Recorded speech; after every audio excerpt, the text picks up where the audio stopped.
On behalf of the trustees, I welcome our audience to the Baltimore Council on Foreign Affairs.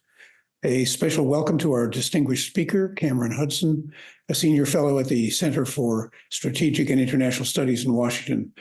Our topic this evening is Sudan, the world's biggest humanitarian disaster.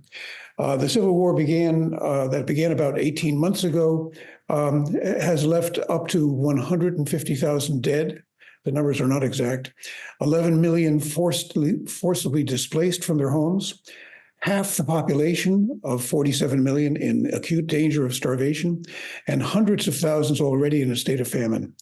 And the question we're going to ask our guest is the United States doing enough to contain and end the crisis? Our speaker has some valuable insights to offer. Cameron Hudson has devoted the past 20 years to Sudan. He's currently at CSIS, but he was previously senior fellow at the Atlantic Council. And before that, he was the executive director of the Holocaust Memorial's Center for the Prevention of Genocide. He's also worked at the State Department, the NSC, the National Security Council, that is, the CIA, helping manage previous Sudan crises, the separation of South Sudan from Sudan and the Darfur genocide. And he's worked with and at the United Nations. It's an extraordinary devotion to one topic. Cameron is a graduate of the University of Virginia and the Fletcher School of Law and Diplomacy at Tufts University. We are honored to host Cameron Hudson tonight. Cameron, the floor is yours. Great. Well, thank you, Roy, and thank you for having me, and to everyone for joining and for taking some time out of your evening to hear about a tough topic. I don't do easy topics anymore, I'm afraid, but this one certainly needs all of our time and attention. So I recognize that maybe not everybody has a kind of baseline understanding of the current conflict in Sudan. So I'm going to talk a little bit about just kind of level setting, giving everybody a bit of an understanding of what's going on in this conflict today, what precipitated it, what the antecedents to this conflict are, and then talk a little bit about the role of the United States, because that's, for me at least, one of my principal areas of focus and research, and also look a little bit about what countries in the region and beyond the region are doing to impact the conflict. So I think it's always helpful just to situate the region that we're talking about, because it's not necessarily on everyone's front of mind. So Sudan, which you see on the map there, is a country of 50 million people. That puts it at roughly 10 times the size of Libya. And about half the size of Egypt, its two neighbors to the north. Right now, more than half of the population, I think Roy suggested 26 million people of the 50 million people, are in need of humanitarian assistance of some form. 10 million people have been displaced, about 2 million of whom have fled to neighboring states. And I think I have a diagram here. I think these numbers might be a month or two old at this point, but it gives you, I think, an order of magnitude to help understand a little bit about where people are going. As Roy said, there's a belief that somewhere between 150,000 and 250,000 civilians have been killed in the course of the conflict already, which started 18 months ago now.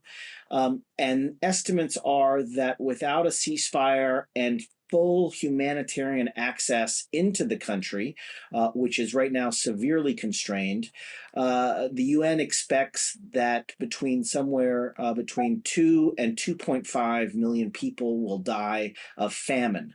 Famine alone, not conflict-related battle deaths, but just by our inability to reach them with food assistance by the end of this year or the first month of 2025, essentially when we're inaugurating a new president in this country.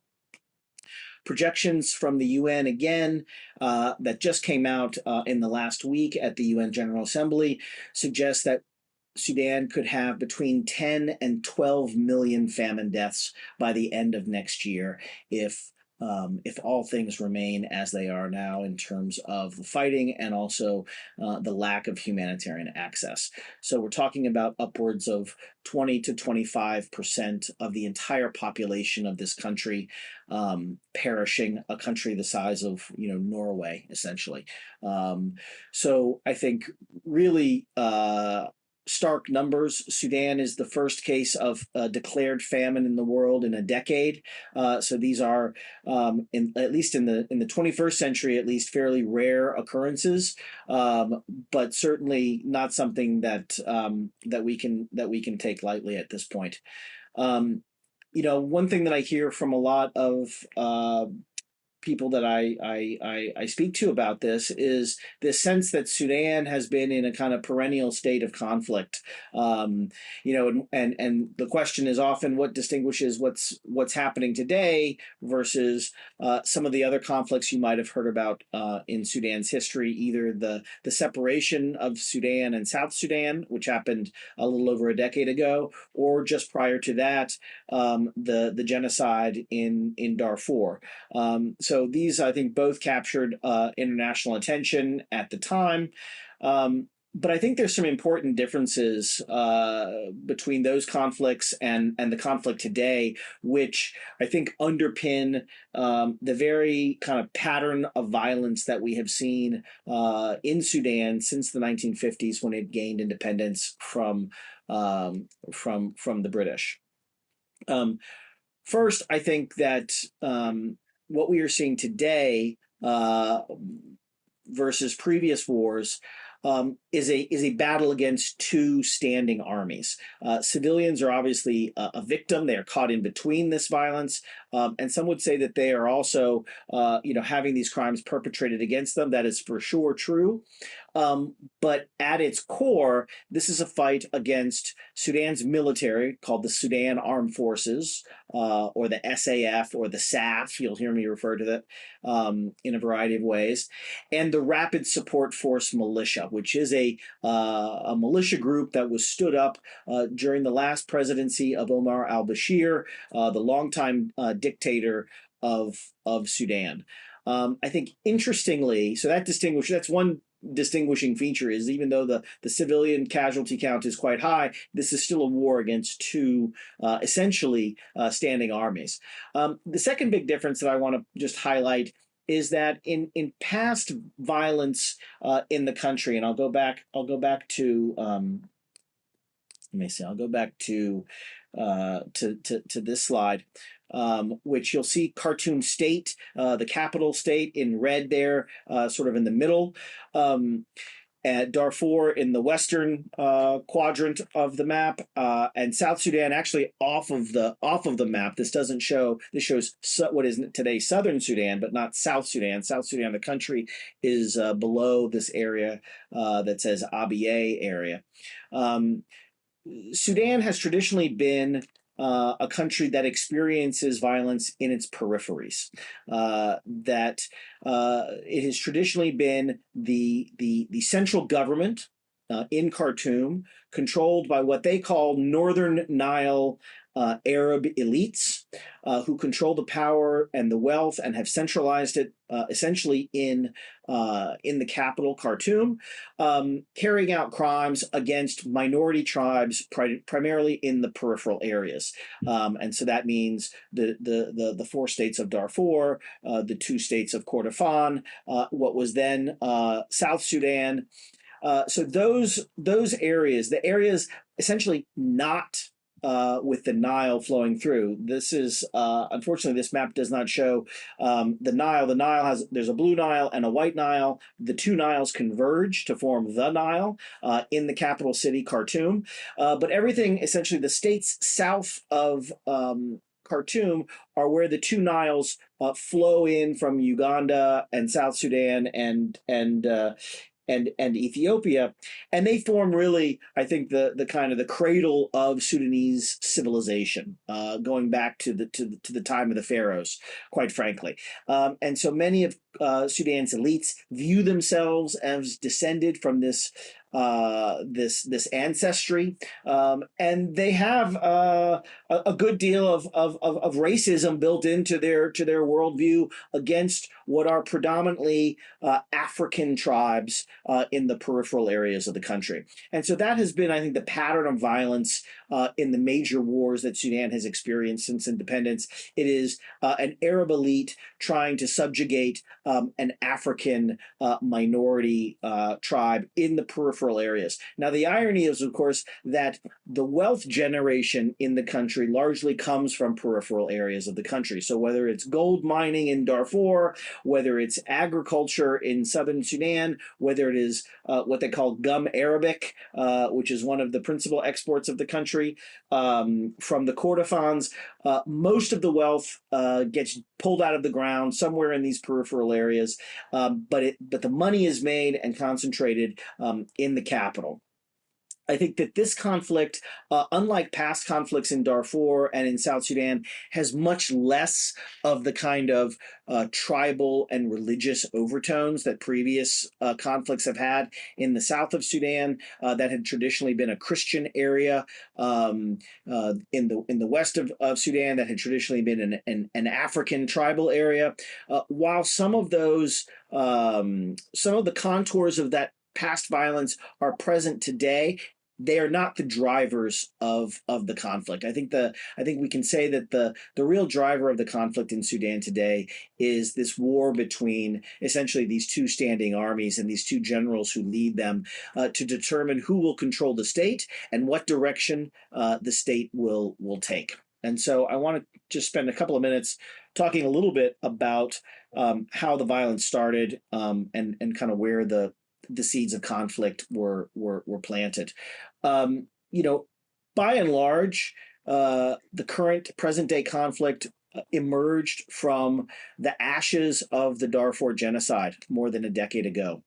The National Army of Sudan and its president, President Bashir, has traditionally used other informal militia groups to do some of their most kind of dirty work. The idea was that the Sudanese army, the army that defeated the British in the siege of Khartoum in 1885, the army that pushed out the Egyptians, the army that's descended from the pharaohs, they were an army built in the British model, trained by Egypt, and were above some of the kind of scorched earth insurgency type battles. And so what they did is they created in many of these areas tribal militias to carry out some of their dirty work. And we saw this most famously, I think, in Darfur, where you might have heard of the Janjaweed being formed. This is an Arab tribe from tribes in West Darfur, in the neighboring countries of Chad, of Niger, of Nigeria, coming in and essentially carrying out these scorched earth campaigns, essentially on horseback, very low tech, hand-to-hand combat. Also loot. They would rape women and commit all kinds of sexual violence, sexual slavery. They would poison livestock, poison wells, really destroy life in these communities in Darfur, while Sudan's army essentially laid back. They used their air force to bomb villages. They used long-range artillery to kind of clear a path for the Janjaweed, but they never were up close with the violence, in a kind of person-to-person way. And so the Janjaweed emerged after the war in Sudan, with kind of little to do. You had this standing army of 40 or 50,000 Janjaweed forces that, frankly, posed a threat after the war in Darfur to the regular army. It posed a threat to President Bashir, who had created this standing force to do his dirty work, and so they were at a bit of a loss of what to do with the RSF. The leader of the RSF at the end of the war was a guy named Hemeti. His name, that's his sort of nom de guerre. His true name is Mohammed Hamdan Dagalo. They gave him title in Darfur, and they gave him land in Darfur, much like a feudal chief might have received, in medieval times. It so happened, though, that they gave him land that was plentiful with gold. And he started mining that gold and became extremely wealthy in mining this gold. He used that gold to buy the loyalty of these troops.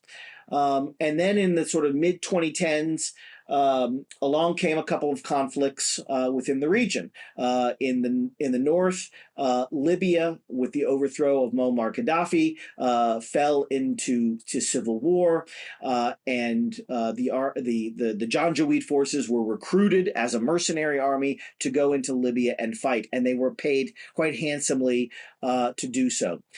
Similarly, across the border, across the Red Sea, in Yemen, Saudi Arabia and the United Arab Emirates were fighting essentially an insurgency campaign against Houthi rebels in Yemen. And once again, the Janjaweed were recruited into a mercenary army in Yemen.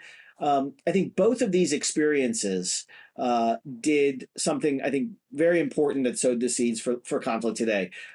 One, it forced the Bashir government in Sudan essentially to transform the Janjaweed into a security service of the state.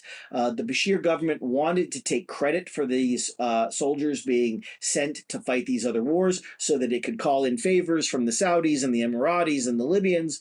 And so the Janjaweed became the rapid support forces, which, as the name implies, were deployed rapidly to hotspots around the region to help allies. And so this benefited the Bashir regime greatly because they were able to use this newfound influence with countries who they needed to bolster their economy and give them political cover. But this also did something for General Hemeti. It gave him a foreign policy. It gave him foreign friends. It gave him diplomatic skills. And it essentially built up his standing and the standing of the RSF as a force that could then contend with the national army. During these periods of deployment, they received advanced weaponry, heavy weaponry from the countries that were backing them. So the Saudis, the Emiratis gave them shoulder-fired missiles, armored personnel carriers, heavy equipment that even Sudan's army no longer had. And so when those conflicts ended and they came back to Sudan around 2018, 2019, they were every bit as formidable a force as the standing army, which created some amount of tension between those two. I think interestingly, though, is that as these forces are coming back from overseas deployments, there's a revolution that is starting in Sudan. And the revolution was a democratic revolution that saw people for the first time in Sudan's history trying to overthrow the government of Omar al-Bashir, the Islamist government. They went into the streets and were in the streets for nearly 2 years protesting and demanding that Bashir leave. In the summer of 2020, the protests reached a kind of fever pitch. There was an occupation of the main squares in Khartoum, including in front of the military headquarters, calling for Bashir to go and for this Islamist state to be dismantled. Once again, as I referenced before, the army, rather than going in and clearing out these protesters as they were instructed to do by the president, they chose not to, because I think the army at its core still sees itself as a protector of the state, even though they carried out these atrocious crimes against minority tribes for many, many years, turning their weapons on the population of Khartoum, the Arab elites who were protesting for democracy. For many in the army, for many of the officers, felt like an order that they could not carry out. But the Janjaweed, the RSF, who were now in Khartoum for the first time, and had their army in Khartoum, and who were drawn from the peripheral areas, and who harbored their own animosity and even racism towards the Arab elites that had kept them down for so long, and who didn't care for them when they were the subject of military brutality for so many years. They turned their guns on the sons and daughters, in many cases, of the army officers who were protesting for democracy in the streets. Several hundred people were killed, their bodies thrown into the Nile, and with that, the Janjaweed, the RSF, essentially began a kind of reign of terror in Khartoum. The international community, led by the United States, stepped in very quickly, fearing that there might be a genocide or some kind of really mass casualty situation, not just in the hundreds, but in the thousands and the tens of thousands. And very quickly negotiated a kind of transitional government. And under the terms of this transitional government, there was a civilian prime minister named, and the head of the army and the head of the RSF were essentially given control over an executive body called the State Sovereignty Council, and this body was supposed to be subservient to the civilian prime minister, and the two forces were essentially supposed to serve the state and to serve the prime minister, and that worked for about a year and a half, and as the civilian government began to really, I think, do its job, which was at the time to dismantle the former regime, to shed light on the past abuses of the former regime, to bring transparency to the books, to the accounts of the former regime, to re-seize assets stolen by the former regime, and essentially to emasculate the security services and to make them subservient to civilian authorities. That's when I think the civilians took a step too far for both for the army and for the rapid support forces. And so in November of 2021, the two army generals overthrew the civilian prime minister and declared that the State Sovereignty Council would be the sole executive body of the state. The problem, of course, with that was there was now no civilian force between these two standing armies to adjudicate differences between them. There was no civilian force that could be a kind of shared enemy of these two standing armies. And so a very kind of tense condominium existed between the SAF and the RSF from late 2021 until early 2023. The United States, again, our ambassador on the ground in Khartoum was, along with the United Nations, leading a very tense negotiation between these two security forces, trying to get them to find a way forward, to integrate these two forces, and to allow them to turn over power once again to some kind of civilian government. Those talks broke down in April of 2023, and the war that we see today broke out. Again, a big difference is this war broke out in the capital, Khartoum. For the first time since the Sudanese expelled the British, essentially decapitating the British governor general on the shores of the Nile, and sending the British army away. Khartoum, the capital, has not seen this kind of this violence, this kind of war in that time. So there's no real memory of it from the inhabitants of the city.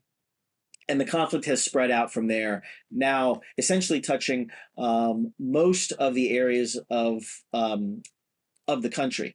I would say that I'll go back to the map of Sudan. Here's a map of areas of control from just a few months ago. Really, the only part of the country that hasn't seen violence thus far is this far remote northwestern corner of the country, in what's called northern state, which is up near the Egyptian and Libyan border, and that's probably 1,000 mile swath of just pure desert, and so the entire country has now been engulfed in conflict for 18 months. So that's, I think, how we got to where we are right now. I think just two quick points on who's involved, because I think very quickly the region became extremely involved in the conflict. Sudan borders 7 different countries. You can see here. It has the army of Sudan has its closest relationship with Egypt. Sudan's leading army general, General Burhan, actually went to Army War College with Egypt's President Sisi. So there's a very close relationship, not just between those two men, but between their armies. The Egyptians have supported mostly with intelligence, not so much with direct military involvement. Although whenever the fighting has gotten close to the Egyptian border, we have seen Egypt intervene with warplanes. The rebel militia in Libya, led by General Haftar, has supported the rapid support forces in this conflict, largely through fuel supports, but also through weapons. Neighboring Chad has taken the side of the rapid support forces, largely because much of the tribes from Darfur also exist on the Chadian side of the border, and so many of the rapid support force soldiers, the rank and file, are either recruited from Chad or they have family in Chad. They have tribal allegiances to Chad. So that's probably the country the most involved in this. Moving south, you have the Central African Republic. That's a country right now that is largely controlled by Russia and by the Wagner Group. The Wagner Group early on in this conflict signed a military agreement with the rapid support forces, again, providing them with intelligence, with military support, with tactical support as well. Ethiopia and Eritrea, the two other countries on the side there, have largely remained outside of this conflict for the time being. And then the country in blue to the south is South Sudan. They have perhaps suffered the most because they are the weakest and most vulnerable country in this. We can go back and see they have taken about 500,000 refugees, but it's worth remembering that South Sudan had its own civil war between 2013 and 2015, and there were still 2 million South Sudanese refugees living in Sudan. So those 2 million have come home to Sudan on top of the 500,000 Sudanese who have come into South Sudan. So it's a very, very complicated regional situation. I'll say just 2 words about the kind of farther region. The country I think that has played the greatest role in supporting this war is the United Arab Emirates over here. They have backed the rapid support forces, who you'll remember did their fighting for them in Yemen and in Libya. So there's a great deal of personal loyalty to the head of the RSF, General Hameti. The UAE is using neighboring Chad as a staging base to fly weapons in to the RSF, which they then transport over the border into Darfur. The Emiratis have denied this involvement, even though it has been on the front page of the New York Times as recently as a week ago, and have really, I think, punished anyone who calls out their behavior. The Saudis, I think, early on showed some loyalty to the Rapid Support Forces because, again, they did their fighting for them in Yemen. But I think that the Saudis, owing to a lot, I think, of U.S. pressure, have taken a more neutral position. In the months after the conflict started, the United States and Saudi Arabia convened ceasefire talks in Jeddah, multiple rounds of ceasefire talks in Jeddah, which unfortunately did not go anywhere. But nonetheless, I think the United States and the Saudis see largely eye to eye, which is pushing for an end to the violence. But the Saudis have not put their thumb on the scale, trying to determine who would take over the country. I think the last point I'll make is that, speaking as someone who was in the U.S. government and who followed these issues very closely from inside the government and now outside the government, I would say that, at no point have I seen the U.S. involvement as low in Sudan as it is today, which is, I think, quite ironic, given that Sudan has never been at greater risk of state collapse. You could argue that it's already experiencing genocide, but it has never been as close to state collapse as it is today. And yet we have seen really a very, very limited amount of high-level engagement, either from the president or from the Secretary of State. There was the UN General Assembly, which met last week in New York. The president made reference in his speech to Sudan. It's the first time he has spoken about Sudan since the war started. It is the largest humanitarian crisis in the world today, and the administration has been largely silent about its effects. There has been, unlike in previous conflicts, virtually no conversation about sending in peacekeepers, sending in peace monitors, doing anything to suggest a kind of muscular international response. Again, in previous episodes of conflict in Sudan, that has been the centerpiece. We deployed in Darfur, at that point, the largest ever peacekeeping operation in the world to try to end the violence in Darfur. And so we haven't seen that level of appetite from the international community. The United States now has a special envoy for Sudan. It took over a year for the Biden administration to appoint a special envoy. He is the 9th special envoy we have had in the 20 years that Sudan has been experiencing this kind of war. But I would argue that without a lot more top-level investment in resolving this conflict, the efforts of one man are only going to go so far. I think just to conclude, with 4 months left in the Biden administration, I think they see these really stark numbers that I started talking about at the beginning of what the casualty count could look like in just a matter of months. So we are seeing what feels like a kind of last-ditch effort by the administration to try to at least put this conflict on a better trajectory so that he can turn it over to an incoming administration without maybe the level of humanitarian crisis that we see today. I think that's a big ask and a big expectation, but that's certainly something that everyone is pushing for. One quick question about the UAE, which is a rising power in the Gulf region, and as you say, has sent or supported forces in other countries and is spending its capital, is spending funds on them, also developing its own policy, maybe on Syria or certainly in advance of other countries. Is the U.S. doing enough to encourage? Well, first of all, which side is the least worst in this war, and which side is the U.S. leaning toward, if to either? And then, secondly, what about the UAE? They are such an important player in this. Is the U.S. doing enough to encourage them to help develop a peaceful solution?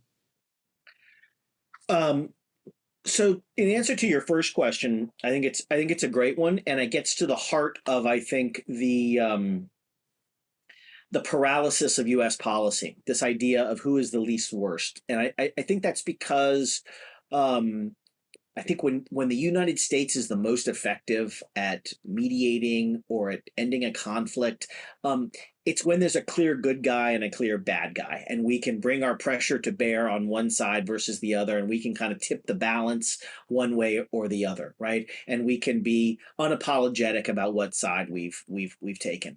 And I think in this conflict we don't have that. The Army presents itself as the constitutional institution that is intended to defend the state. And so it sees itself very much as above the Rapid Support Forces.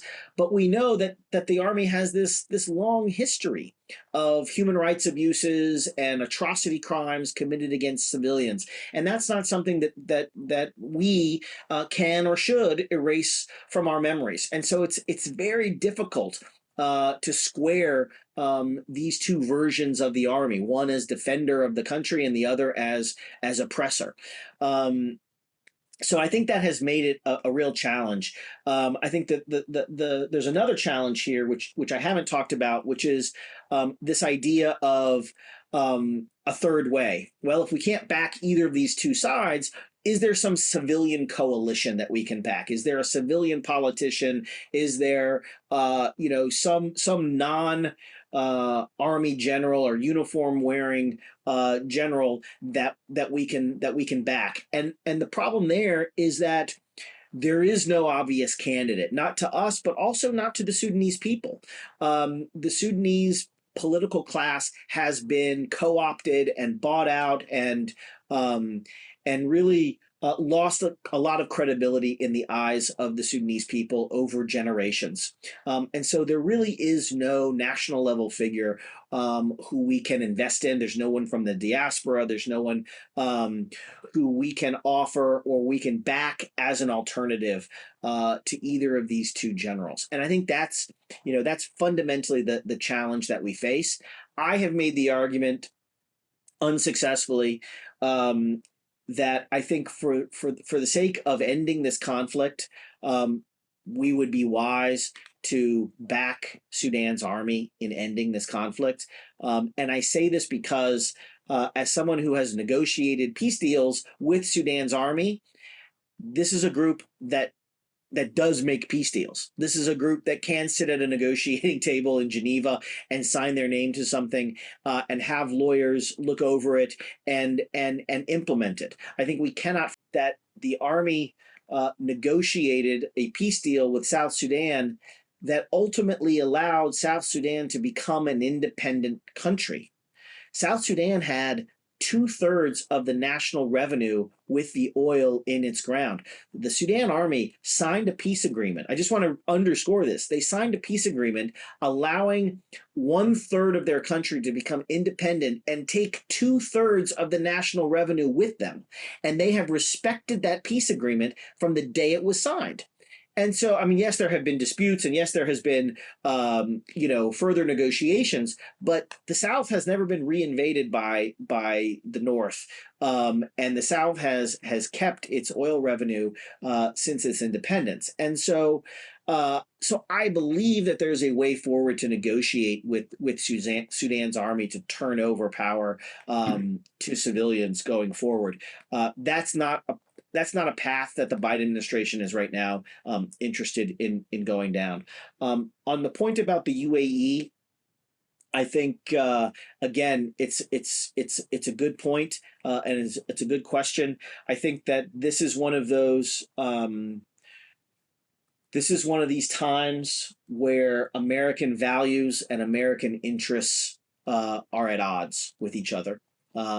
There is no doubt, there is no question that the UAE is fueling this war, and it is doing more than any other power outside the country to fuel the war, fueling it with weapons and with money, and frankly with political cover to the Rapid Support Forces. Just last week, President Biden hosted the president of UAE at the White House in the Oval Office. and bestowed upon the UAE our highest level of defense partnership outside of NATO. They praised the UAE for the role in working with us in the region to bring peace to the region. I mean, a really kind of tone deaf, praise of the Emiratis and a total whitewashing of their record in Sudan. And that's because the Emiratis provide us lots of things that we need for our national security interests. They're pivoting away from China. They're pivoting away from Russia. They are a partner in AI. They are going to help rebuild Gaza. They are going to help us sanction Russian banks in Dubai. There's a whole host of high-level national security interests that run through Abu Dhabi today that I think are of greater importance to the Biden administration than their role in Sudan. As crass and as craven as that is to say, I think that's the reality of the situation.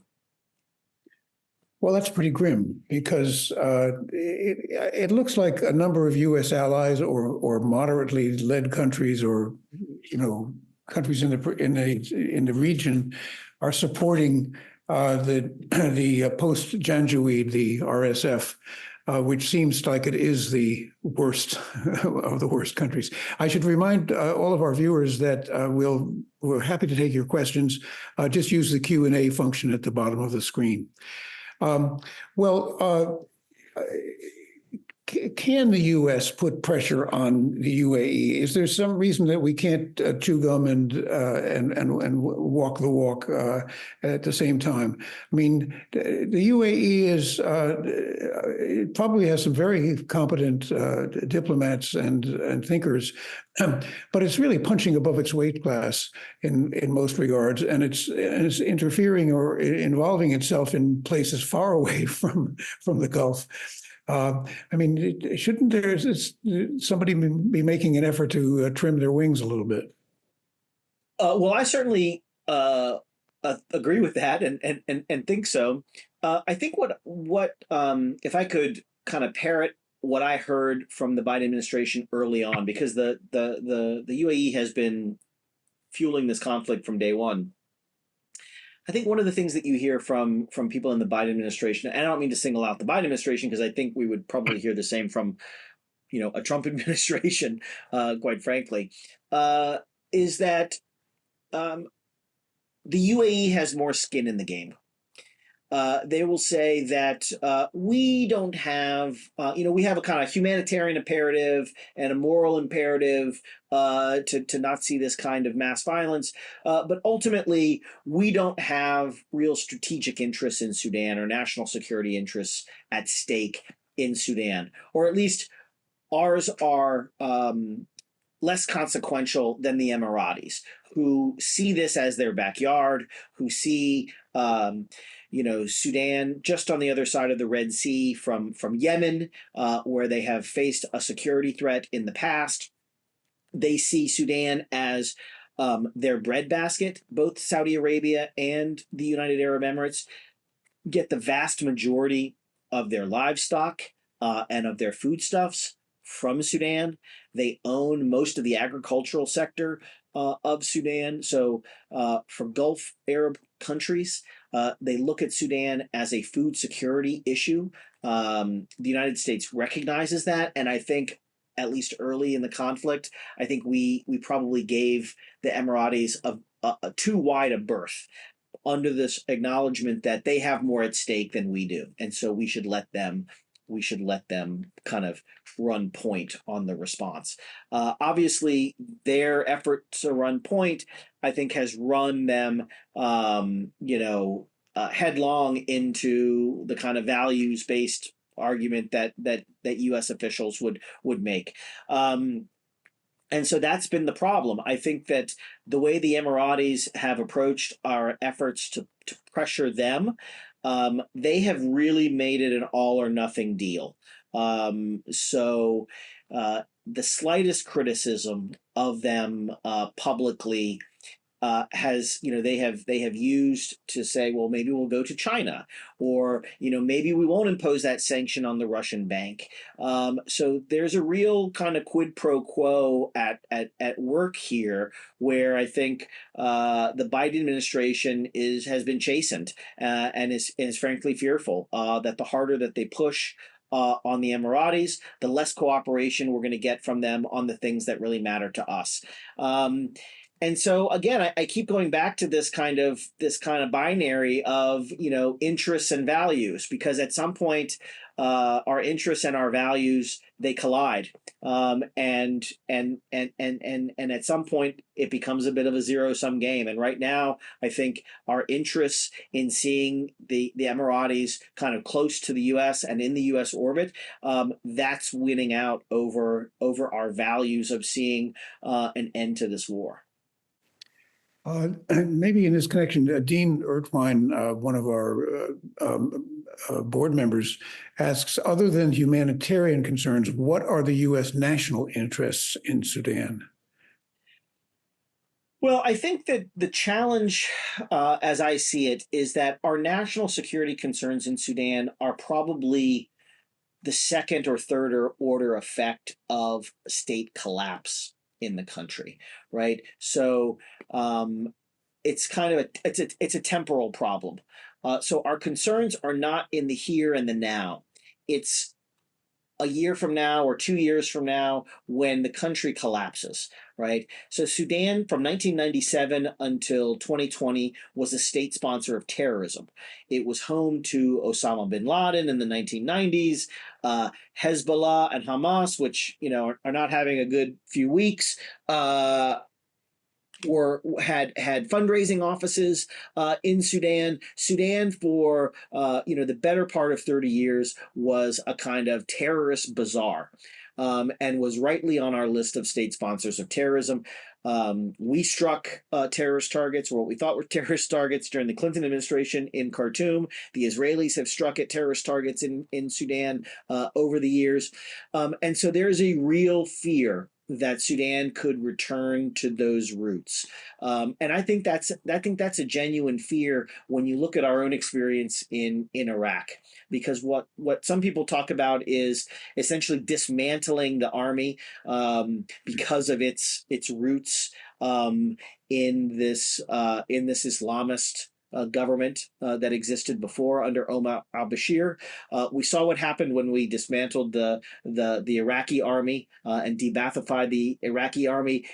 Elements of it emerged as ISIS, a year or so later. And so there's a real genuine concern and even likelihood that the same thing could happen in a place like Sudan. Now, of course, add to that this notion that Sudan has 500 miles of Red Sea coastline. It has, potential. It currently has diplomatic relations with Iran, which has been one of their partners to buy weapons from in this war. They have expressed some solidarity with the Houthi rebels in Yemen.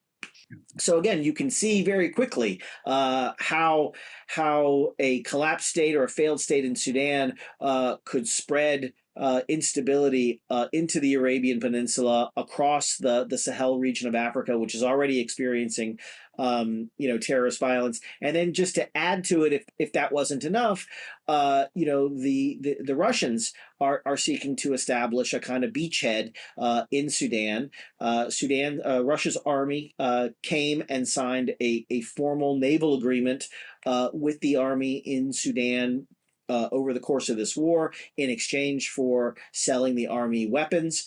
They have been allowed port access at the port of Port Sudan on the Red Sea, so giving Russia a warm water naval port on one of the busiest shipping lanes in the world. So from a geopolitical perspective, having Sudan either as a failed state or in the orbit of Russia and Iran, I think presents some strategic threat to the United States. But again, that's not a present day threat, right? That's a second order effect of us not getting Sudan right today. And I think the problem is as a government, I think we are probably poorly motivated to respond to long-term threats than we are to really proximate threats that we see directly ahead of us. And I think that's the temporal problem that we have in making policy today. I know in the case of some of the African countries, there are strategic natural resources there that would be very valuable for the U.S. Are there none of those strategic natural resources in Sudan that would be advantageous to the U.S.? Not really. These kind of critical minerals that we talk about in places like Congo do not really exist in Sudan. Its number one mining export is gold, which is, obviously a valuable commodity, but it's not critical for technological applications. Um, Otherwise, its second largest export is livestock, which it sends mostly to the Gulf. So it does have oil. It has a very modest amount of oil. If there wasn't a war, maybe they would produce 100,000 or 200,000 barrels a day at most. So they really don't have those kinds of critical minerals that put countries like Congo or Angola on the U.S. map. Thank you very much. So it seems to me what you're saying about Sudan is if it's a failed state, you have a vacuum. It creates a vacuum, and the vacuum will be filled. And of course, one could use the example of Afghanistan in the 1990s as a model for everything going wrong and the wrong people coming in and taking over. But I was going to go to the question by Robert Rybczynski, who asks, he said, do administrations avoid this conflict because they'll look bad, and no matter which side they choose? It's a political third rail, no matter how they get the United States involved. Is that a factor? I would put it this way. I mean, I don't think that's wrong. I would maybe nuance it like this. What does success look like for Washington? And if you're the Secretary of State or the President or the National Security Advisor, then the chances of success are so slim. The chances of failure are so vast, so great. Then if you have finite resources, finite time in office, finite time in your day, finite money to spend, are you going to spend those resources? You're going to commit those resources to something that has a very low probability of success. And I think that's frankly the case of Sudan right now. There's a very low probability of success. And even if we are successful, we really are only defining success as avoiding some other catastrophic.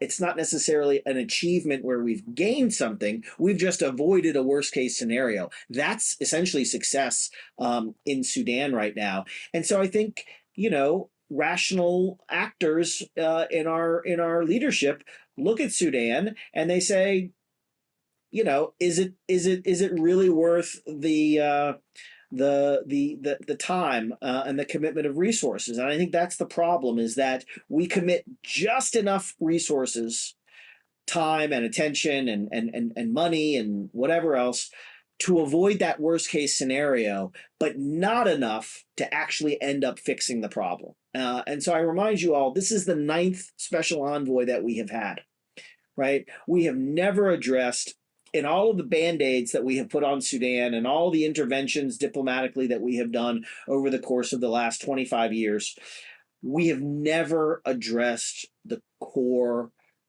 problems that plague this country, that continue to rip it apart and which will continue to rip it apart, which will mean that we will have a 10th and an 11th and a 12th special envoys to Sudan, right? And so I think this gets at the heart of our own policy dilemma. Is Sudan isn't so important that we're going to invest overwhelming resources to get it right, but it's just important enough that we are going to do the minimum to keep it from total state collapse. I think neither of those outcomes is optimal.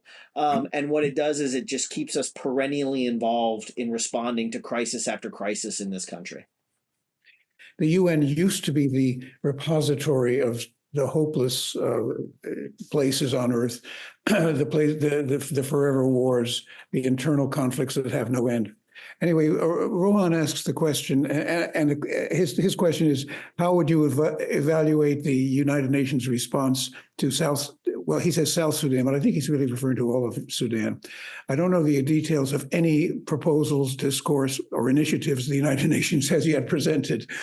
And of course, we do have the Security Council in a total bind, leaving only the General Assembly.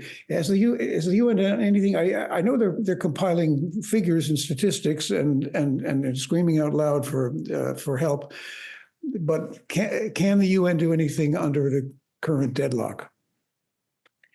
I don't really think that they can. I think that, and this isn't a question of Sudan. I think this is the world that we live in today, right? I think that I think that the Security Council is essentially deadlocked, and no longer functions the way it was intended. And again, this is plaguing all kinds of other problems in the world, but certainly one where Russia has taken a side in this. China not necessarily taking a side, but always happy to be a spoiler to whatever the U.S. and the West are trying to pursue inside the Security Council. So no, I think that the UN has certainly fallen down in its ability. But if I were going to channel the UN Secretary General, he would probably say that the UN is only as strong as its member states. And it's the member states who are responsible for calling Security Council meetings and for proposing peacekeeping operations, and the member states aren't doing that, right? And I think that's a failure of the international system, even more so than of the institution of the UN or the Security Council itself. One thing that I would just add to that, though, which maybe expands on that question, is one thing that is unique in this conflict and separates it from some of the other conflicts that Sudan has seen is the absence of Africa as a peacemaking institution. One of the reasons why the United States got so involved in the Darfur conflict wasn't because of George Clooney and the advocacy movement, although I'm sure that had something to do with it. It was because within the first 3 months of the conflict in Darfur, the African Union had committed peacekeeping forces. They sent a battalion of Rwandan and a battalion of Nigerian forces to try to keep the peace. And when those forces became overwhelmed and they called for Washington to reinforce them, that's when Washington became much more actively involved diplomatically, both in Sudan at the United Nations, to try to end that conflict there. So same thing in the North-South conflict between Sudan and South Sudan. It was the African Union that led the mediation and the political process to negotiate a peace deal between the two countries, and brought the United States in as a kind of heavyweight, to back them up, and to be able to impose consequences and bring leverage to bear on the parties. But I say this because I think where Washington can be most effective in these conflicts in Africa, where we don't have, as we've discussed, a first-order national security interest, is in support of African institutions who have taken the lead to try to bring about peace in their own region. I think we are most effective when we do that. And what we have seen from this conflict is the Africans just haven't done that. The African Union, as an institution, has not led a diplomatic effort to try to end this conflict. And as I pointed out earlier in my presentation, most of the countries, neighboring Sudan, are actively involved in some way or another in the conflict. They're profiting from it. They're supplying arms or weapons or fuel, or what have you. And so that's a real difference from past conflicts in Sudan, where even though the United States appeared to be the kind of overwhelming diplomatic actor, we were always acting in support of what was an African-led initiative from the start. And why is there no African-led initiative? I mean, other than the surrounding states all being involved in some form in the conflict. Yeah, I mean, it's a great question, and I've struggled with that one myself. Quite honestly, um, I don't know. I mean, many of them have been bought off. Quite honestly, I mean, if you look, for example, at Egypt, about 6 months ago, the United Arab Emirates bought $35 billion in Egyptian debt. So all of a sudden, Egypt became very quiet about the conflict in Sudan and stopped taking an active role. Similarly, the United Arab Emirates is building a $10 billion uh, capital complex for the prime minister of Ethiopia. And all of a sudden, the Ethiopians have decided that they're going to sit this one out. And so you have seen those kinds of kind of indirect influence by very powerful regional actors and what we call middle powers, to essentially keep the African Union and other African states at bay. Many of the sides in the conflict, or both sides in the conflict, have done business with various African states.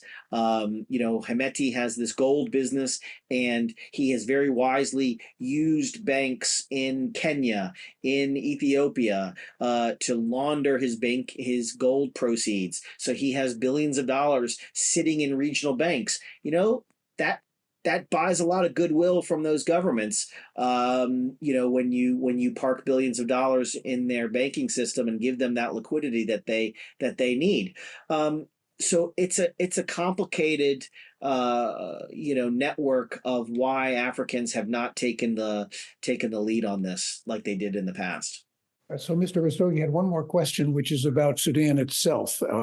I mean, obviously, the international situation is a real mess, as you describe it. But he asked the question, what are the core problems which you cited as the fundamental flaws responsible for what is looking to be a failed state of Sudan? Well, I mean, I think at its core, Sudan has never really resolved what kind of country it is. And I mean that because if you look back, maybe I'll just go back to my screen. I mean, one of the reasons why, frankly, as a foreigner, I love Sudan and I find it endlessly fascinating is, even if you just look at this map, Sudan is where the Arab world and the African world meet. And it essentially divides the country in half. It's why the Christian African South separated itself from Sudan. But it is, I mean, if you look at this map, everything south of Sudan is largely Christian, and north and east of Sudan is largely Arab. And so you have hundreds of tribes and ethnic groups in Sudan along one side of this divide or the other. And, they've obviously never embraced diversity as strength. I mean, that's a concept a lot of countries struggle to embrace, even though we pay it a lot of lip service. But in a place like Sudan, they don't even pay it lip service, right? And so this idea of diversity or strength through diversity is a pretty foreign concept there. And so I think ultimately you have a system of government that was set up to empower one group, and that has largely been in place since even before independence. And so it has never reconciled itself with its minority tribes. It has never reconciled itself with even being an African country in many respects. The leadership of Sudan continues to turn to the east, to the Arab world, to solve its problems. I think this is, interestingly, one of the problems of our own diplomacy is because Sudan is in Africa. We send our Africa diplomats to work in Sudan who don't speak Arabic, who don't understand the Arab world. And so I think even from our diplomatic response, we struggle with Sudan as, is it an Arab country? Is it an African country?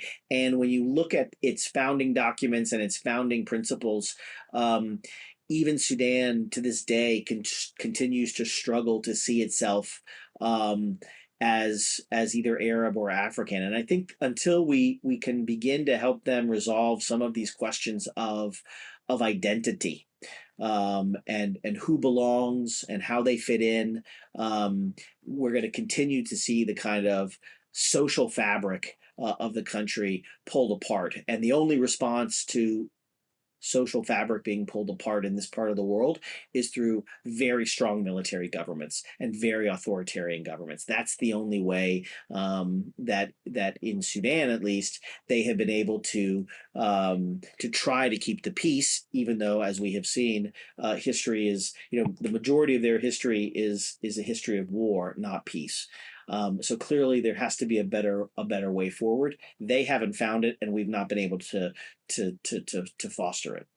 About this same time last year, when the Russia-Ukraine war was about a year and a half into the war, there were lots of discussion, lots of articles about, oh my God, Russia and the Wagner Group are all over Africa. But I don't sense that Russia and the Wagner Group are all over Sudan. Why is that? Is it because there's just no there?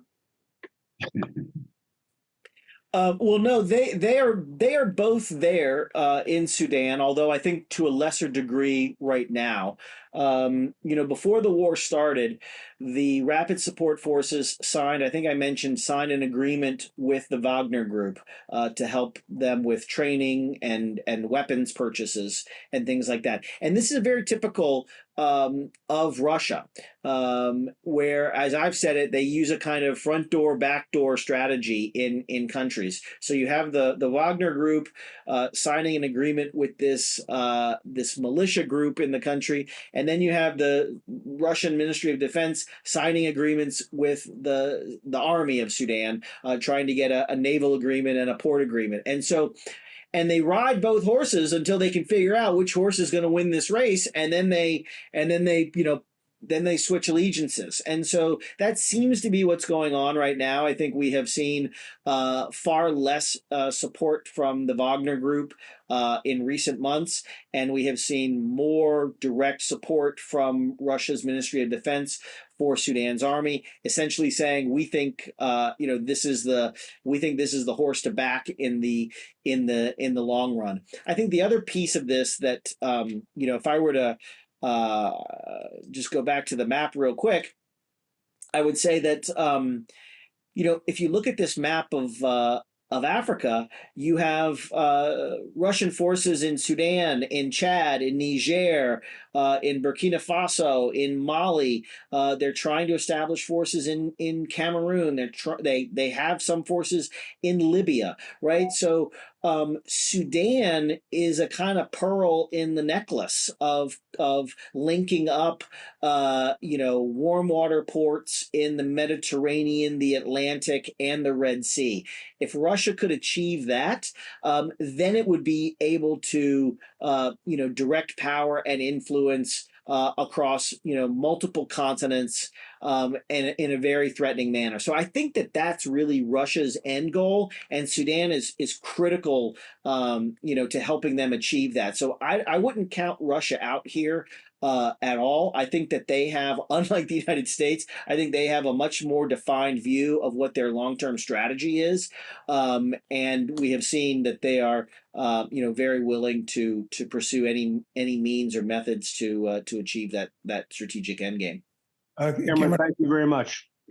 I can't resist asking as a last question, but it also incorporates a question from Aaron Moiser, who is our new program director, and that is, where do we go from here? If you could advise the administration, and I'm sure that you've talked to them a lot, what should any administration be doing right now to try to bring an end to this horrible conflict and all of the terrible things that are going to follow if it carries on?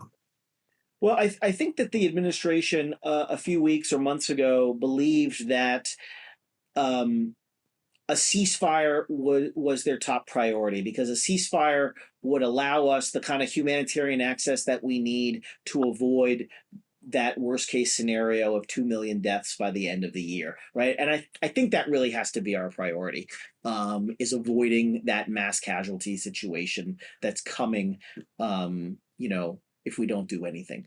I think what they're realizing now is, given the tempo of the fighting, and it has picked up in recent days and weeks, and given the statements from both sides, who have said repeatedly that they are not interested in a ceasefire, that there has to be a military solution, I think it's probably unrealistic to think that we're going to get these guys to sit down at a negotiating table in Geneva anytime soon and hammer out some kind of power sharing agreement or lay down their weapons. I think that's really pie in the sky thinking right now.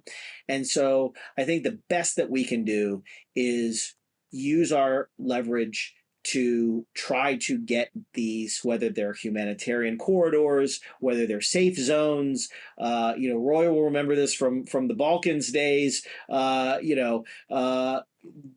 have to prioritize humanitarian access and saving the lives of millions of people who are at risk of really dying from preventable causes, right? I mean, famine, you shouldn't die from famine in 2024. And I don't think that's an unreasonable or particularly Pollyannish statement to make. And so I think the best that we can do, certainly in the time that the Biden administration has left, is to focus really on how do we get access, how do we get cross-border support, how do we do airdrops, how do we do these kinds of things that are going to feed the most number of people as quickly as possible.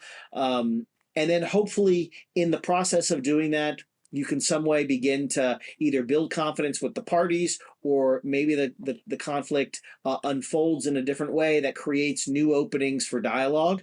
But right now, it doesn't look like there's any door that's open for talking about ending this conflict. So I think we have to talk much more directly about how we can save lives in the quickest way possible. Cameron, I think that was an outstanding presentation, and as thorough and as complete and as honest and as fact-driven as it could be. So thank you so much on behalf of the Baltimore Council for addressing us and for taking all of our questions. Thank you, everybody, for your questions, and I wish everyone a good night. Cameron, do you want to have a last word? It's my pleasure. Thank you all for your interest. I appreciate it.